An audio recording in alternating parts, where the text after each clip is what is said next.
नमस्कार, मैं Ved Prakash Rai HRIC online classes में आप सभी लोगों का स्वागत करता हूं। आज के इस वीडियो में हम अंक गणित के आधारभूत या मूलभूत प्रमेय के बारे में हम लोग जानेंगे। इस प्रमेय को समझने से पहले हम कुछ महत्वपूर्ण बिंदुओं को देखेंगे, उन्हें जानेंगे। पहला है अभाज्य संख्याएं।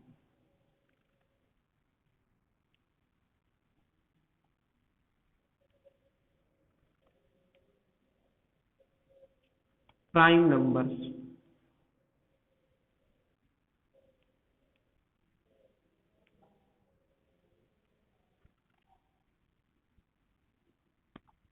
अभाज्य संख्याएं किसे कहते हैं? पिछले वीडियो में हम संख्याओं के बारे में, विभिन्न प्रकार की संख्याओं के बारे में हम लोगों ने अध्ययन कर लिया था। आज इसको फिर से देखेंगे। अभाज्य संख्याएं एक के अतिरिक्त वे सभी संख्याएं जो एक और स्वयं के अतिरिक्त अन्य किसी संख्या से पूर्णतः विभाजित नहीं होती है, उसे हम अभाज्य संख्या कहते हैं। वे संख्याएं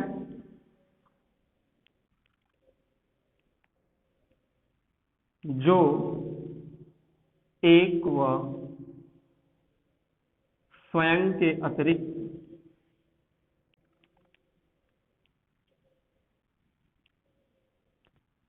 अन्य किसी संख्या से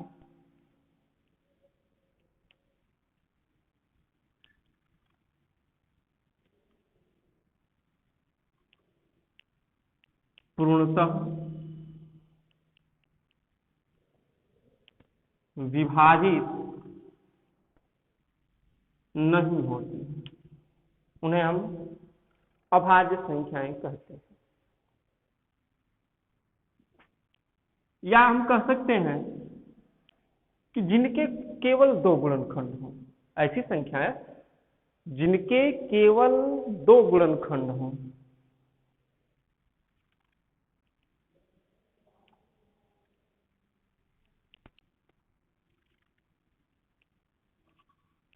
जिसके केवल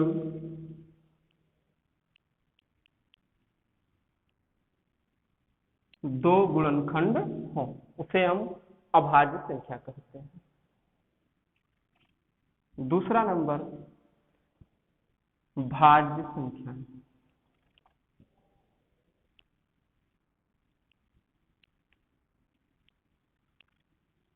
कंपोजिट नंबर्स।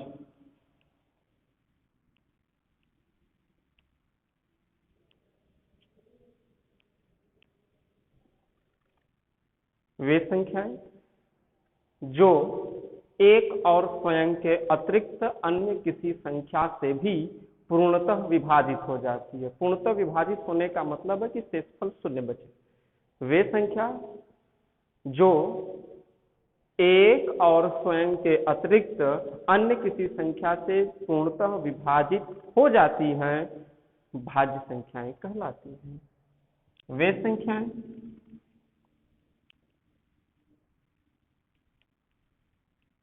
जो एक व स्वयं के अतिरिक्त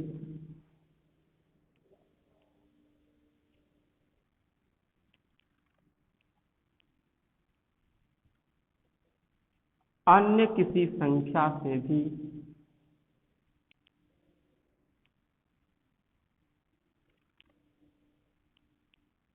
पूर्णतः विभाजित हो जाती है, भाज्य संख्याएं कहलाती हैं। या हम कह सकते हैं कि ऐसी संख्या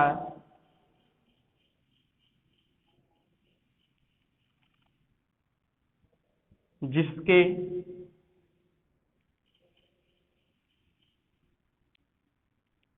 कम से कम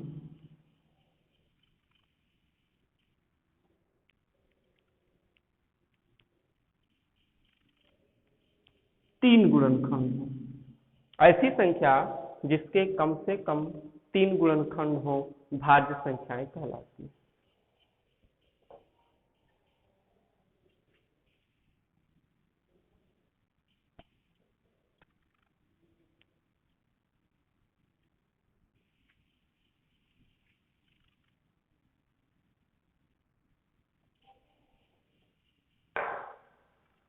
नोट।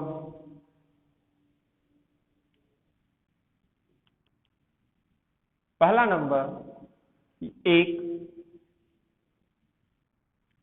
900 भाज्य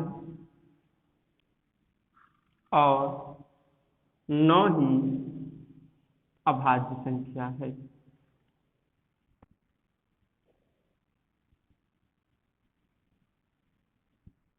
एक भाज्य संख्या भी नहीं है और न ही अभाज्य संख्या। सबसे छोटी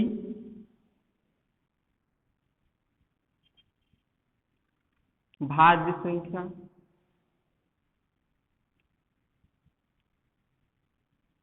4।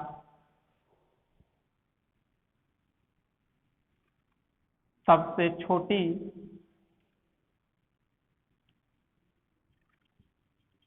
अभाज्य संख्या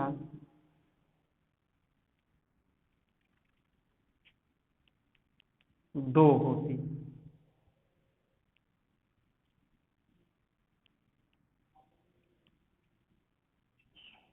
केवल एक सम अभाज्य संख्या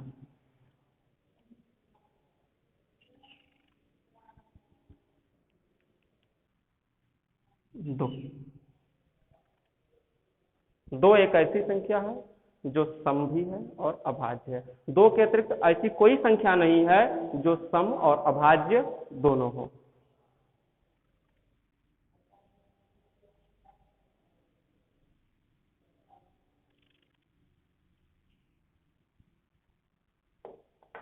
अगला टॉपिक है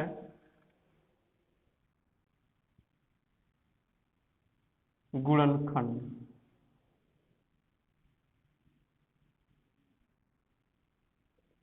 फैक्टर।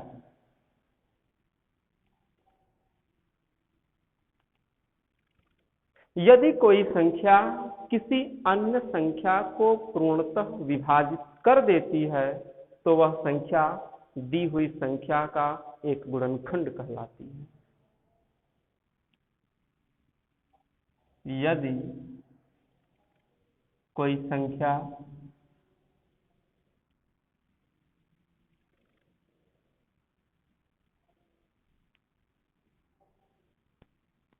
किसी अन्य संख्या को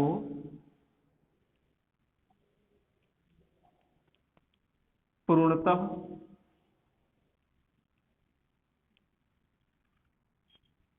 विभाजित कर देती है तो वह उस संख्या का गुणनखंड कहलाती है।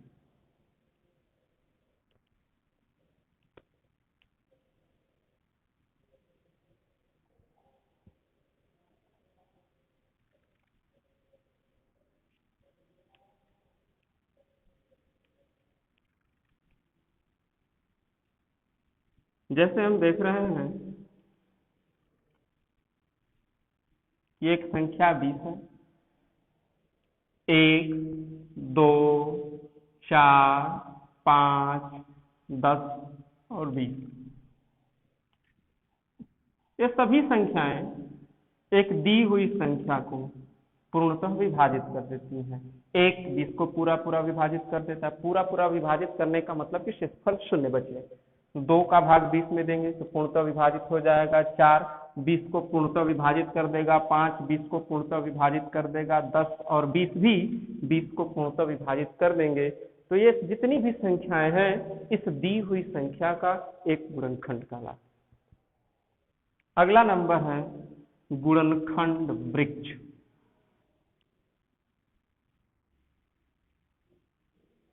गुणनखंड वृक्ष फैक्टर ट्री।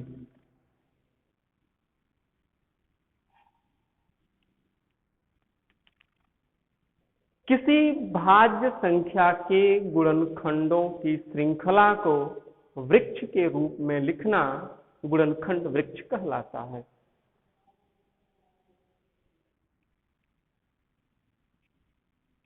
किसी संख्या के गुणनखंडों की श्रृंखला को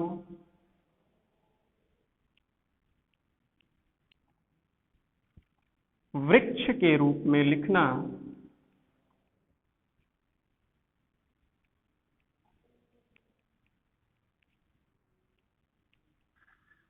गुणनखंड वृक्ष कहलाता है।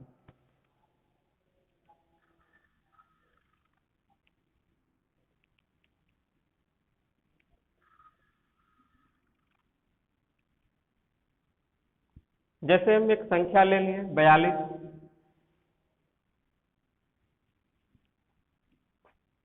42 का गुणनखंड करेंगे, 2 से भाग दें तो 21, मतलब इस 42 के 2 गुणनखंड 2 और 21 हो गए।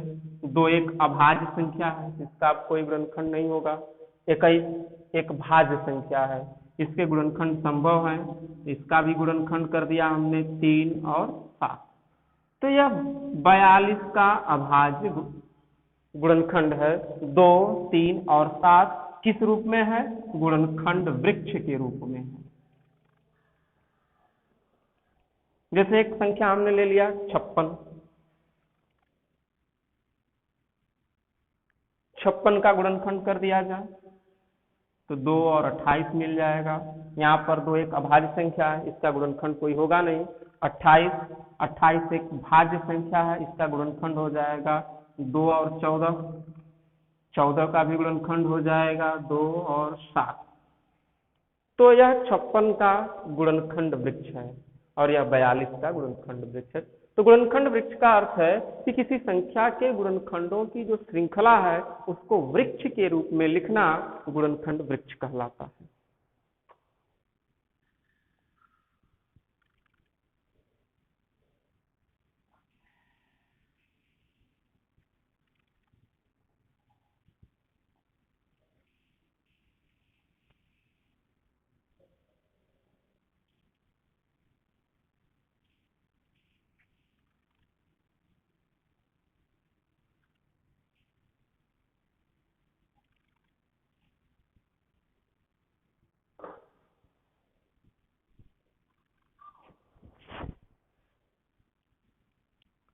अब हम अपने टॉपिक अंकगणित के आधारभूत प्रमेय के बारे में देखेंगे। अंकगणित का आधारभूत प्रमेय धनात्मक पूर्णांकों के गुणन से संबंधित है।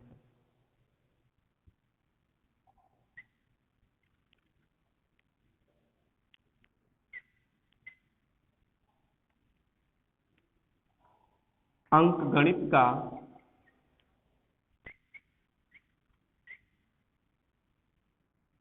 आधारभूत प्रमेय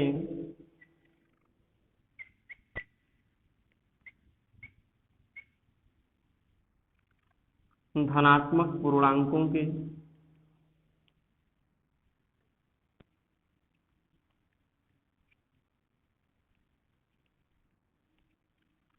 संबंधित है। धनात्मक पूर्णांकों के गुणन से संबंधित है। इस प्रमेय के अनुसार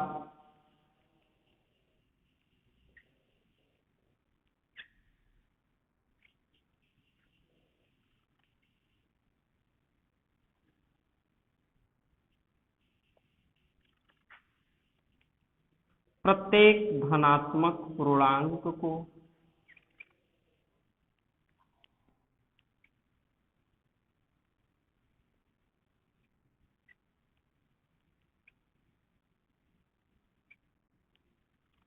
अभाज्य संख्याओं के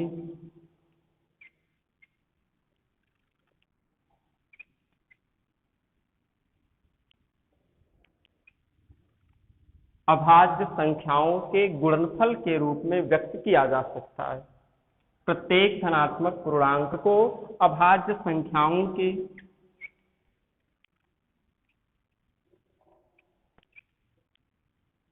गुणनफल के रूप में व्यक्त किया जा सकता है।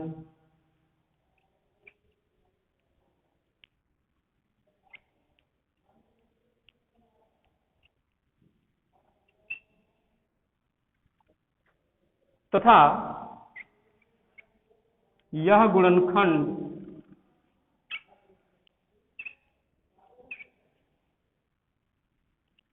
गुणनखंडों के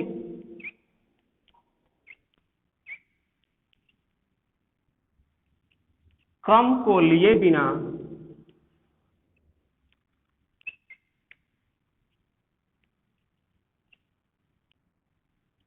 अद्वितीय होता है।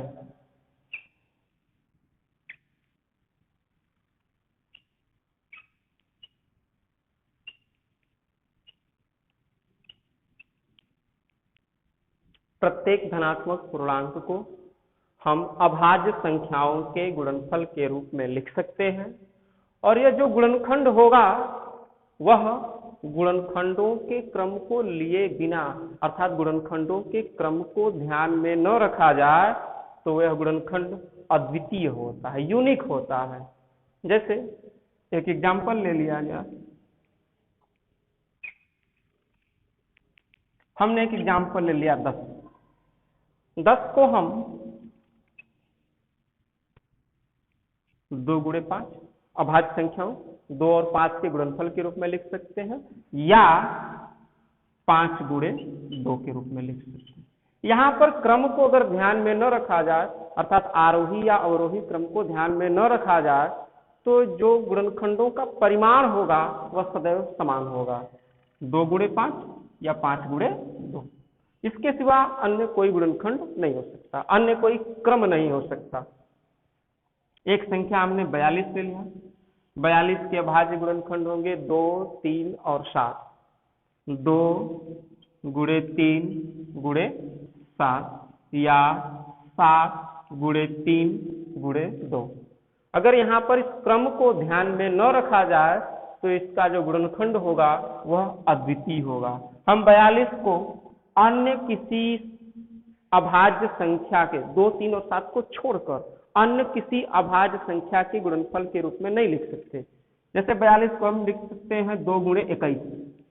2 तो अभाज्य संख्या है लेकिन 21 अभाज्य संख्या नहीं है, यह एक भाज्य संख्या है। या इसको हम 14 गुणे 3 भी लिख सकते हैं, 42 को 14 गुणे 3 भी लिख सकते हैं, लेकिन 3 अभाज्य संख्या है लेकिन 14 एक भाज्य संख्या हो जाएगी, इसलिए इसे हम नहीं लिख सकते।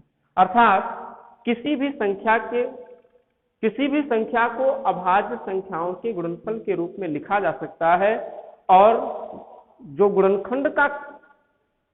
गुणनखंड होगा वह गुणनखंडों के क्रम को लिए बिना अद्वितीय होगा। अर्थात उसके गुणनखंडों का क्रम ध्यान में न रखा जाए कि वह आरोही क्रम में है या अवरोही क्रम में हो, तो वह गुणनखंड हमेशा यूनिक होता है अर्थात अद्वितीय होता है। यही अंकगणित का आधारभूत या मूलभूत प्रमेय है।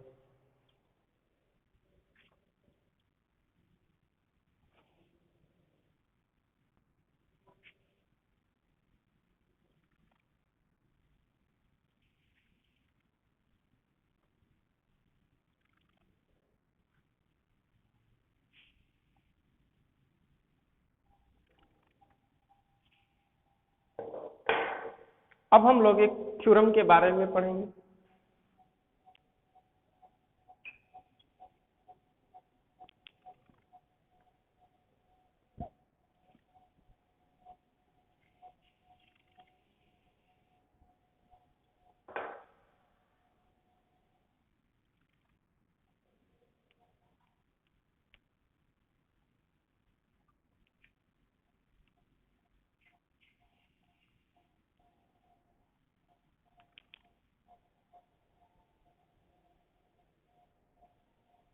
माना ए एक धनात्मक पूर्णांक है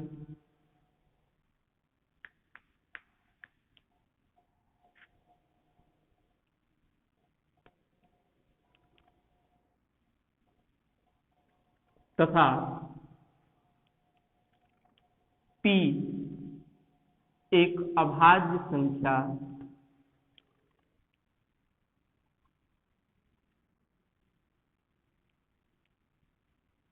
इस प्रकार है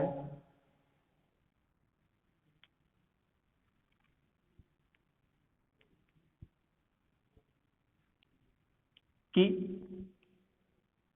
पी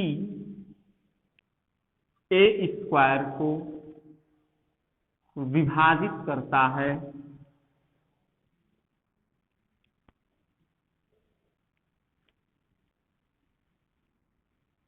तब पी ए को भी विभाजित करेगा।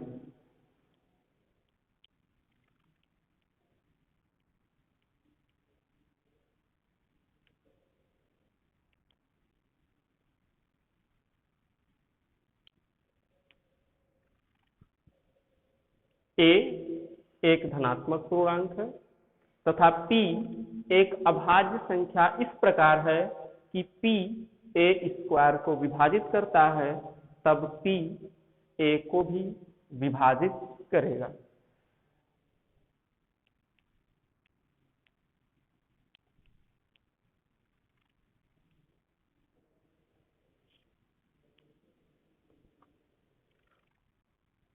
हम जानते हैं अंकगणित के आधारभूत प्रमेय के अनुसार प्रत्येक धनात्मक पूर्णांक को अभाज्य संख्याओं के गुणनफल के रूप में लिखा जा सकता है।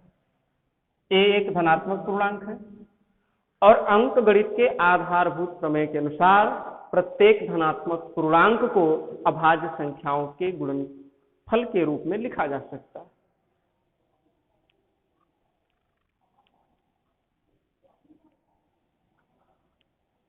अंकगणित के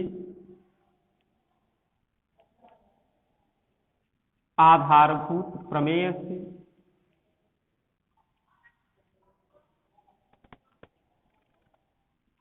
ए बराबर हो जाएगा P1 into P2 into P3 dot dot dot into Pn, जहां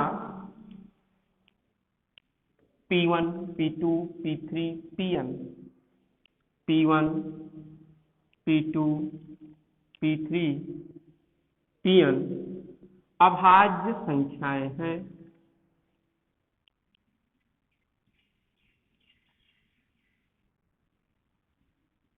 जो कि आवश्यक रूप से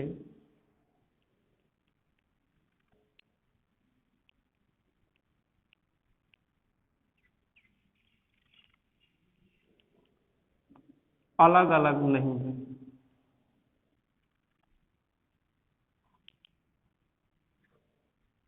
जैसे हम एग्जांपल देख लें, जैसे 20 का अभाज्य गुणनखंड करेंगे तो हो जाएगा 2 गुणे 2 गुणे 5। यहाँ पर P1 P2 और P3, तो 20 का हमने अभाज्य गुणनखंड किया तो 2 दूना के 4 पचे 20, P1 का मान दो, P2 का मान दो और P3 का मान भी कितना है 5। तो हम यहाँ पर देख रहे हैं कि P1 और P2 अलग अलग संख्याएं न होकर एक ही संख्या है 2। तो उसके कहने का मतलब है कि A का हमने अभाज्य गुणनखंड कर लिया P1 into P2 into P3 into dot dot dot into Pn। तो ये जो P1 P2 P3 है वे अभाज्य संख्याएं हैं, परंतु यह आवश्यक नहीं कि P1 P2 P3 अलग अलग संख्याएं हैं। अब A बराबर है P1 into P2 into P3 dot dot dot into Pn। दोनों पक्षों का अगर हम वर्ग कर दें तो हो जाएगा ए स्क्वायर बराबर P1 into P2 into P3 into Pn, P1 into P2 into P3 into Pn। ए स्क्वायर बराबर हो गया P1 square into P2 square into P3 square into Pn square. दिया है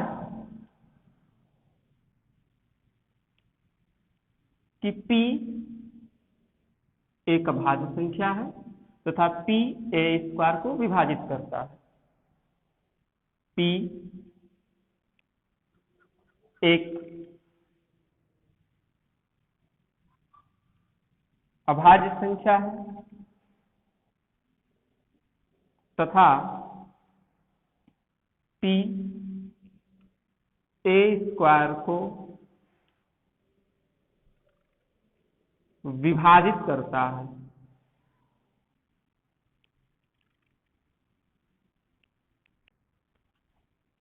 इसलिए p ए स्क्वायर का एक अभाज्य गुणनखंड है। p ए स्क्वायर का एक अभाज्य गुणनखंड है।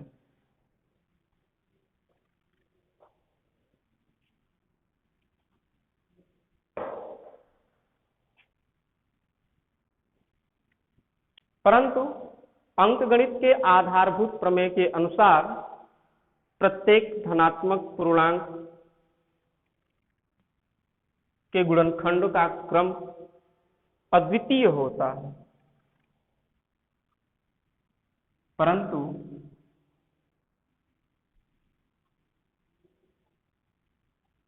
अंकगणित के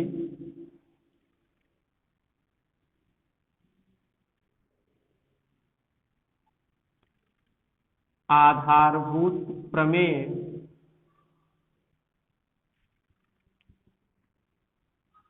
के अद्वितीयता के गुण से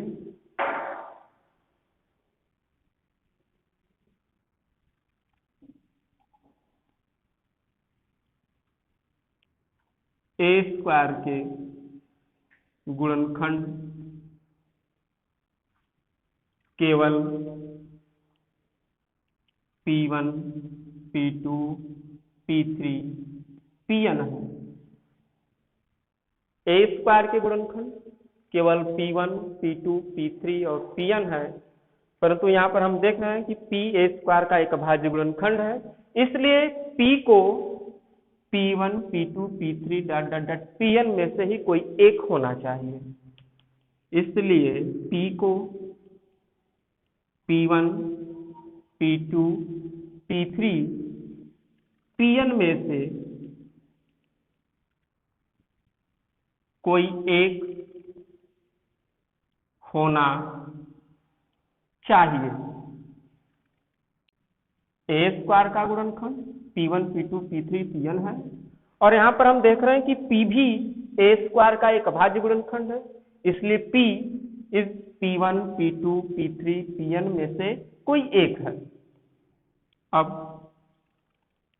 a बराबर है हमारा p1 into p3 into pn, p1 into p2 into p3 dot dot dot pn, और p इनमें से एक है। p p1, p2, p3 dot dot pn में से ही कोई एक है, और p इनमें से एक है, इसलिए p a को भी विभाजित करेगा। p a को भी विभाजित करेगा। प्रूव।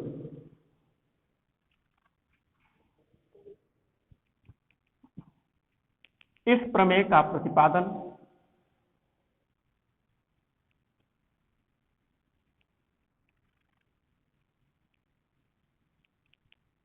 C.F. गॉस ने दिया था। C.F. गॉस ने किया था।